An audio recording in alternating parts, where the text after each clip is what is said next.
Good morning विद्यार्थियों। मैं आप लोगों के बीच इतिहास के कुछ महत्वपूर्ण प्रश्नों को लेकर आया हूं, जो कि आपके लिए बहुत ही महत्वपूर्ण है। यह प्रश्न सभी विद्यार्थियों के लिए उपयोगी है, चाहे वह विद्यार्थी यूपीपीएससी की तैयारी कर रहा हो या जीआईसी लेक्चरर की तैयारी कर रहा हो या यूपी पीजीटी यूपी टीजीटी की तैयारी कर रहा हो या फिर यूजीसी नेट जेआरएफ की तैयारी कर रहा हो। सभी विद्यार्थियों के लिए यह उपयोगी है। मैं आप लोगों से निवेदन करूंगा कि आप लोग मेरे इस चैनल पर एक्टिव हो जाएं तथा इस चैनल को लाइक, सब्सक्राइब और शेयर करें और अपने दोस्तों को भी इस चैनल पर जोड़ें, ताकि आपके साथ साथ वह भी अपने प्रिपरेशन अच्छी तरह से कर सके। चलिए अब हम चलते हैं सीधे क्वेश्चन की तरफ बिना देर करते हुए। तो इतिहास में जो पहला क्वेश्चन है, पहला चैप्टर, आपको एक चीज़ और बता दें कि इतिहास या इंडियन पॉलिटी या इकोनॉमिक्स या ज्योग्राफी या इंडियन आर्ट, मैं जिस भी सब्जेक्ट का क्वेश्चन आप लोगों के बीच रखूँगा वह सभी चैप्टर वाइज होंगे, जिससे कि आप लोगों को पढ़ने में आसानी हो और उसे बार बार रिवाइज करने में भी आप लोगों को आसानी हो। तो इतिहास में आज हम जो लेकर आए हैं, पहला चैप्टर है अभ्यास 1, प्रारंभिक भारत का परिचय, साधन, साहित्य एवं विदेशी विवरण। तो प्रारंभिक भारत के परिचय का जो पहला क्वेश्चन है वह है, फाहा, नौका व खंती सूचक शब्द लिए गए हैं मुंडा भाषा से। हिमालय से कन्याकुमारी तक, पूर्व में ब्रह्मपुत्र की घाटी से पश्चिम में सिंधु पार तक अपना राज्य फैलाने वाले राजा को कहा जाता था चक्रवर्ती। ईसा पूर्व 3री सदी में देश की संपर्क भाषा लिंगुआ फ्रैंका थी, प्राकृत भाषा। हिंदुस्तान शब्द 3री सदी में ईरान के किन शासकों के अभिलेख में मिलता है? तो सासानी शासकों के अभिलेख में मिलता है। टीला शब्द से आशय है, टीला धरती की सतह के उस उभरे हुए भाग को कहते हैं जिसके नीचे पुरानी बस्तियों के अवशेष हैं। प्राचीन स्मारकों व अवशेषों के अध्ययन को कहते हैं पुरातत्व या आर्कियोलॉजी। सभी प्राणवान वस्तुओं के आयु का निर्धारण होता है रेडियो कार्बन या कार्बन 14 विधि द्वारा।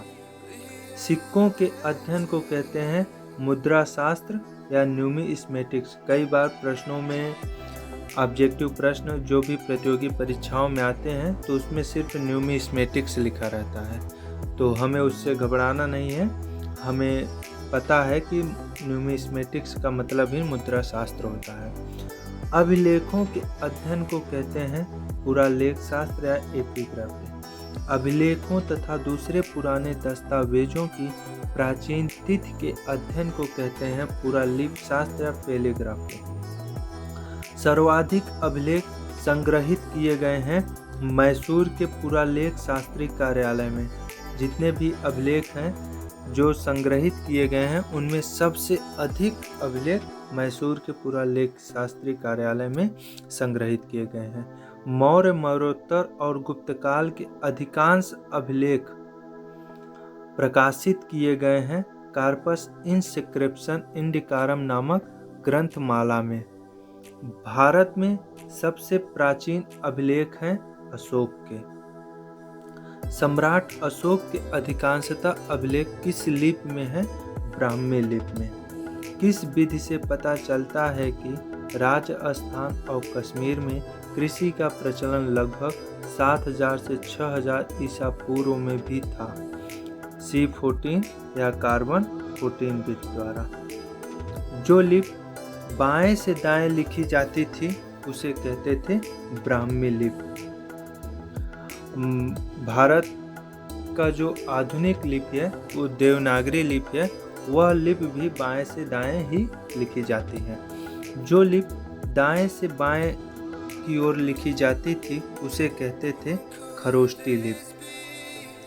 सर्वप्रथम अशोक के अभिलेखों को पढ़ने में सफलता पाई थी जेम्स प्रिंसेप ने 1837 ईस्वी में।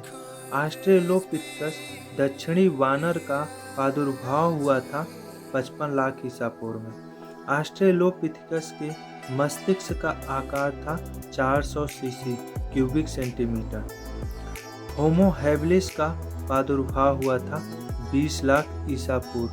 होमो हैबिलिस का प्रादुर्भाव हुआ था 20 लाख ईसा पूर्व।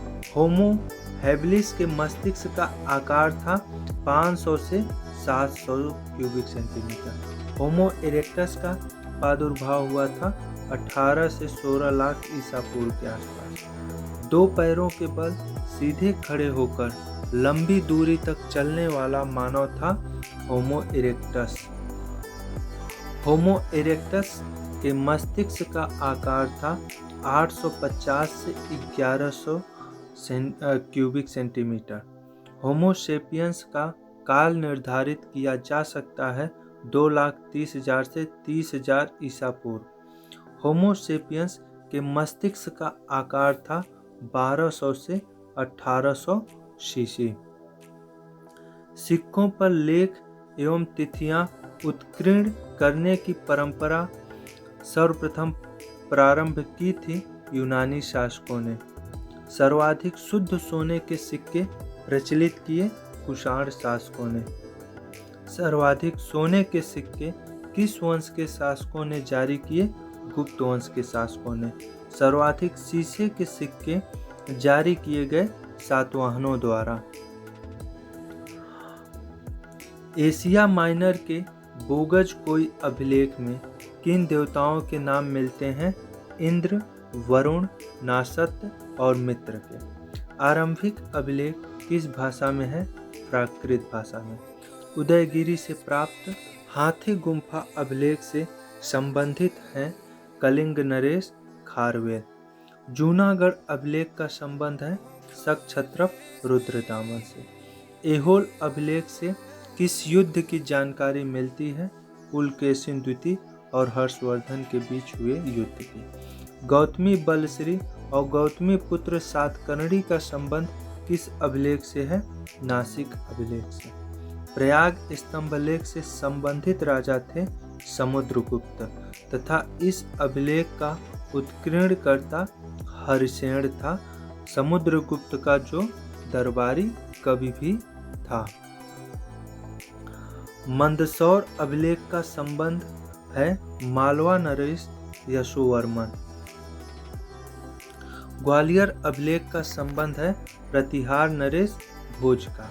देवपाड़ा अभिलेख का संबंध है बंगाल शासक विजयसेन का। भीतरी स्तंभलेख का संबंध है स्कंदगुप्त। भीतरी स्तंभलेख गाजीपुर में स्थित है। गरुड़ स्तंभलेख का संबंध है भागभद्र व हेलियोडोरस से। गरुड़ स्तंभलेख वेशनगर विदिशा मध्य प्रदेश में स्थित है। भानुगुप्त के किस अभिलेख से सर्वप्रथम सती होने का प्रमाण मिलता है? एरड़ स्तंभलेख से 510 ईस्वी में। एरड़ मध्य प्रदेश में स्थित है। भानुगुप्त के एरड़ स्तंभलेख से सती होने के प्रमाण मिलते हैं क्योंकि एक युद्ध में भानुगुप्त के मित्र गोपराज थे और युद्ध के दौरान वह वीर गति को प्राप्त हो गए थे, जिनके शोक में उनकी पत्नी ने आत्मस्वाह कर लिया था, जिसे बाद में सती का नाम दे दिया गया था। बिलसड स्तंभलेख से संबंधित हैं कुमारगुप्त प्रथम। बिलसड स्तंभलेख एटा जिले उत्तर प्रदेश में स्थित है। तालगुंडा स्तंभलेख का संबंध है शांतिवर्मन या मयूर शर्मा। तालगुंडा स्तंभलेख मैसूर में स्थित है। अब साहित्य पढ़ते हैं। दक्षिण भारत, कश्मीर और नेपाल से प्राप्त पांडुलिपियाँ किस भाषा में उत्कीर्णित हैं? संस्कृत भाषा में। भारत में पांडुलिपियाँ लिखी मिलती है भोजपत्रों और ताड़पत्रों पर। पूर्व वैदिक काल में किस वेद की रचना हुई थी? ऋग्वेद की। उत्तर वैदिक काल से संबंधित ग्रंथ हैं यजुर्वेद, सामवेद, अथर्ववेद, ब्राह्मण ग्रंथ, आरण्यक व उपनिषद। वेदांग हैं 6: शिक्षा, कल्प, व्याकरण, निरुक्त, छंद व ज्योतिष। सूत्र लेखन का सबसे विख्यात व्याकरण ग्रंथ अष्टाध्यायी के रचनाकार हैं पाणिनि। उन्होंने इस ग्रंथ को 400 ईसा पूर्व के आसपास लिखा था। महाभारत के रचनाकार हैं कृष्णद्वैपायन वेद व्यास। रामायण के रचनाकार हैं वाल्मीकि। संस्कारों व पारिवारिक अनुष्ठानों का विधि विधान मिलता है गृह सूत्रों में। राजाओं और 3 उच्च वर्णों के धनाढ्य पुरुषों द्वारा किए जाने वाले अनुष्ठान व सार्वजनिक यज्ञों के विधि विधान मिलते हैं स्रोत सूत्रों में। स्रोत सूत्र व गृह सूत्र दोनों हैं 600 से 300 ईसा पूर्व के आसपास। यज्ञ वेदी के निर्माण विधि के मापों का विधान वर्णित है शूल सूत्र में। शूल सूत्र के रचयिता बौधायन थे। गौतम बुद्ध के पूर्व जन्मों की कहानियां वर्णित हैं जातक कथाओं में। जातक कथाएं बौद्ध ग्रंथ का भाग है सुत्त पिटक के सुदृढ़ निकाय का 10वां भाग। जैन ग्रंथों की रचना किस भाषा में हुई है? प्राकृत भाषा में। कौटिल्य का अर्थशास्त्र कितने अधिकरणों में विभक्त है? 15 अधिकरणों में विभक्त है। प्राचीन विदेशी यात्रियों का दौर। इतिहास का जनक कौन है? हेरोडोटस। हेरोडोटस को इतिहास के पिता की संज्ञा किसने दी थी? रोमन दार्शनिक सिसरो ने। सर्वप्रथम भारत आने वाले विदेशी यात्री थे मेगास्थनीज। चंद्रगुप्त मौर्य के दरबार में आए थे। लगभग 14 वर्ष वह चंद्रगुप्त मौर्य के दरबार में थे। मेगास्थनीज सेलुकस निकेटर का राजदूत था। सीरियन नरेश अंतियोकस का राजदूत डाइमेकस किसके शासनकाल में भारत आया? बिंदुसार के शासनकाल में। हिस्टोरिका के रचनाकार कौन है? हेरोडोटस। मिस्र नरेश टालेमी फिलाडेल्फस का कौन सा राजदूत अशोक के दरबार में आया था? डायोनीसियस। सिकंदर के साथ भारत आने वाले यात्री कौन थे? नियार्कस, आने सिक्रेटस और अरिस्टोबुलस। ज्योग्राफी किसकी रचना थी? टालेमी की। नेचुरल हिस्टोरिका के रचनाकार कौन है? प्लिनी। फाहियान की कौन सी रचना भारत के संदर्भ में है? फोक्यू की। फोक्यू की रचना फाहियान ने 399 से 414 ईस्वी के दौरान किया था। चीनी यात्री फाहियान किसके दरबार में आया था? चंद्रगुप्त द्वितीय। फाहियान 15 वर्ष भारत में थे। यात्रियों के राजकुमार किसकी उपाधि थी? वेनसोंग की। शियुकी के रचनाकार कौन थे? वेनसोंग। वेनसोंग लगभग 16 वर्ष भारत में थे। वेनसोंग किसके दरबार में आया था? हर्षवर्धन के दरबार में आया था। वेनसोंग का समय काल है 629 से 645 ईस्वी। इत्सिंग 671 से 693 ईस्वी किसके दरबार में आया था? हर्षवर्धन। चू फांची के रचनाकार कौन थे? चाउ जू कुआं। चाउ जू कुआं ने 1225 से 1254 ईस्वी के दौरान अपनी इस पुस्तक की रचना की थी। सुंगयुन भारत कब आया था? 512-13 ईस्वी के दौरान भारत आया था। 1776 में मनुस्मृति का अंग्रेजी भाषा में अनुवाद ए कोड ऑफ जेंटू लॉज के नाम से किसने की थी? विलियम जोन्स ने। 1789 में अभिज्ञान शाकुंतलम का अनुवाद, अंग्रेजी अनुवाद किसके द्वारा किया गया था? विलियम जोन्स के द्वारा। गीत गोविंद का अनुवाद अंग्रेजी भाषा में किसने किया था? विलियम जोन्स ने। 1785 ईस्वी में भगवत गीता का अंग्रेजी भाषा में अनुवाद किसने किया था? चार्ल्स विल्किंसन ने। 1787 ईस्वी में हितोपदेश का अंग्रेजी भाषा में अनुवाद किसने किया था? चार्ल्स विल्किंसन ने। 1813 ईस्वी में मेघदूत का अंग्रेजी भाषा में अनुवाद किसने किया था? होरेस हेमैन विल्सन ने। 1904 ईस्वी में अर्ली हिस्ट्री ऑफ इंडिया नामक पुस्तक की रचना किसने की थी? बी.ए. स्मिथ ने की थी। 1924 ईस्वी में हिंदू पॉलिटी की रचना किसने की थी? के.पी. जायसवाल ने।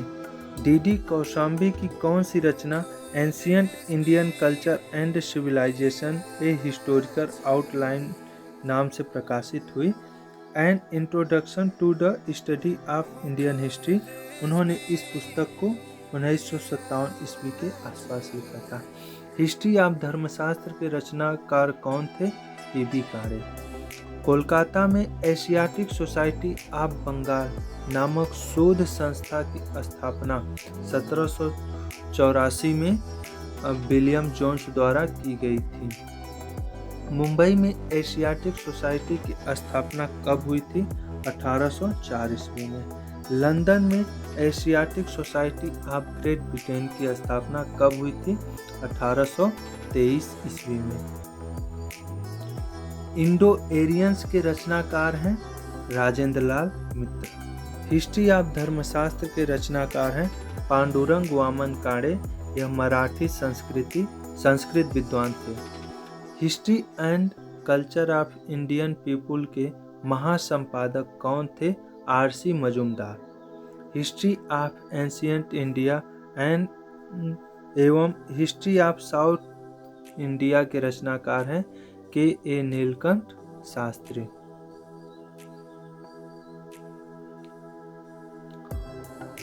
उन्नीस सौ छब्बीस ईस्वी में मराठी में the history of the institution of marriage वैवाहिक संस्था का इतिहास के लेखक कौन थे? बी.के. राजवाड़े। 1951 ईस्वी में रचित the wonder that was India के लेखक कौन थे? ए.एल. वैशम। 1965 ईस्वी में रचित the civilisation of ancient India in historical outline के लेखक कौन थे? डी.डी. कौशाम्बी। अब आप लोगों के बीच कल अभ्यास 2 के महत्वपूर्ण प्रश्नों को रखूँगा। तब तक के लिए आप लोग इस वीडियो को देखते रहें, लाइक शेयर सब्सक्राइब करते रहें और बेल आइकन को दबाना ना भूलें ताकि मैं जो भी वीडियो अपलोड करूं वह वीडियो सर्वप्रथम आपके पास पहुंचे। धन्यवाद।